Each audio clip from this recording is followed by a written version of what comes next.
ഗ്രാജുവേഷനൊക്കെ കഴിഞ്ഞ് hostel vacate ചെയ്തിട്ടുണ്ടായിരുന്നു ഞാൻ. ബട്ട് ഇന്ന് ഒന്നുകൂടെ ഹോസ്റ്റലിലേക്ക് പോവാണ്. അപ്പോൾ പോകുന്ന വഴി ഫുഡൊക്കെ കഴിച്ചിട്ടാണ് കേട്ടോ പോയത്. അപ്പോൾ ഹോസ്റ്റലിലെത്തി എല്ലാവരെയും ഒന്നുകൂടെ കണ്ടപ്പോൾ ഭയങ്കര ഹാപ്പി ആയിരുന്നു കേട്ടോ.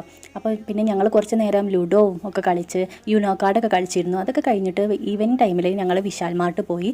അത് തൊട്ടടുത്ത് തന്നെ ഉള്ളൊരു മാർട്ടാണ്. ഇവിടെ എന്താ പ്രത്യേകത എന്ന് വെച്ചാൽ എല്ലാത്തിനും ഒരു 99, 79, 49 എന്നൊക്കെ കുറേ പാത്രങ്ങൾ. ഇതാ ഈ കുഷ്യനൊക്കെ 99 ഉള്ളൂ കേട്ടോ.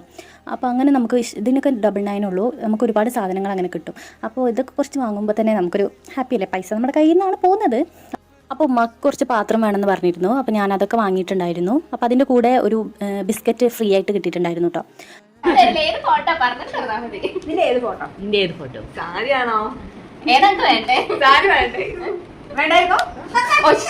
അപ്പോൾ അത് കഴിഞ്ഞിട്ട് ഞങ്ങൾക്ക് ചന്തുവിൻ്റെ ബർത്ത്ഡേ ഗിഫ്റ്റ് കൊടുക്കാനുണ്ടായിരുന്നു. അത് ഞങ്ങൾ ആരും ഇല്ലാത്തതുകൊണ്ട് അവൾക്ക് കൊടുത്തിട്ടുണ്ടായിരുന്നില്ല. അപ്പോൾ സർപ്രൈസ് ആയിട്ട് അവൾക്ക് കൊടുക്കാമെന്ന് വിചാരിച്ചു.